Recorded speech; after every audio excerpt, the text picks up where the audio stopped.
Now, for more on this, Republican Maryland State Representative Lauren Arikan. Representative, thanks for being on the show. Hi, thanks so much. Yeah, happy to be here. What are your thoughts on the ongoing anti-ICE protests and the politicians who are supporting illegal criminals over law-abiding citizens? I'm absolutely disgusted. We have the same type of extremist politicians here in the state of Maryland, and we basically have a beacon over our state saying, please come here, illegals. We will give you a driver's license, health care, hell, you can even vote.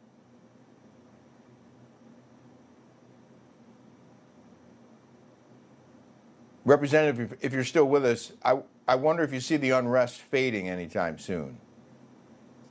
I don't anticipate a lot of fading until the Trump administration gets in and there's a real crackdown on the people who are causing all these riots to occur.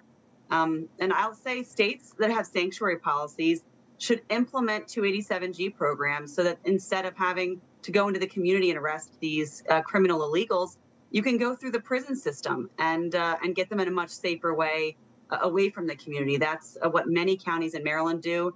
And I think if states like Minnesota implemented programs like that, instead of banning them, then it would be a lot safer. Absolutely. The DOJ, meanwhile, has launched a civil rights investigation into the shooting death of protester Alex Preddy. What's the significance of this development, and what's your predicted outcome from the probe? It's really hard to say. I mean, cell phone videos often do not portray a full picture of what really occurs. So I'm going to wait and see what happens with this investigation and see what comes out of it. But all I can say is hopefully we can get better at securing some of these folks in safer locations like through the prisons and not have to have a lot of street interactions with criminals and with, these aren't really protesters. It's like a domestic insurgency, really. Yeah, that's the way I see it. But I also want to pivot to the expanding investigation into widespread fraud in Minnesota, which is a big reason why the feds went there in the first place, which has cost taxpayers, the fraud has, many billions of dollars. House Oversight Committee Chair James Comer today announced Governor Tim Walz and Attorney General Keith Ellison will testify before Congress on March 4th.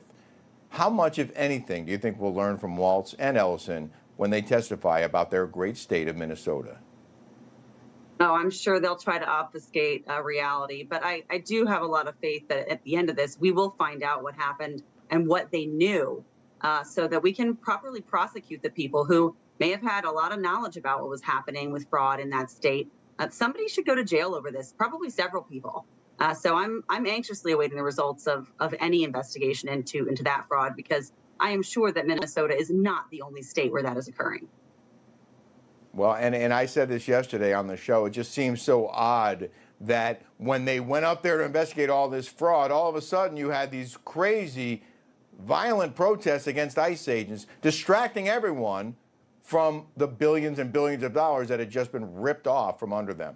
But before I let you go, I want to ask you about a story from Maryland, which is where I grew up, by the way. ICE has lodged detainers on 3 illegal immigrants and MS-13 gang members who are accused in the violent murder of a 14-year-old boy. That murder follows numerous other killings, including Laken Riley, Rachel Morin, and Jocelyn Nungary, all at the hands of illegal immigrants. So I'm wondering, Representative, why can't Democrats admit that 14-year-old and the other victims might very well still be alive if Biden hadn't let these criminal illegal aliens into our country in the first place? And they won't even say the victims' names. Maryland has become literally pro-criminal. The policies that the Democrats in Maryland put in place are literally asking for criminal illegals to come and live in Maryland, set up shop, move here and stay forever.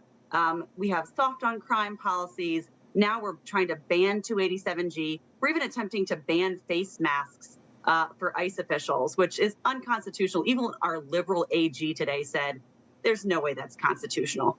So Maryland is right now a beacon. And you know what? Trump is going to defund Maryland if they continue to behave like this, as he should do to any state who puts sanctuary policies in place.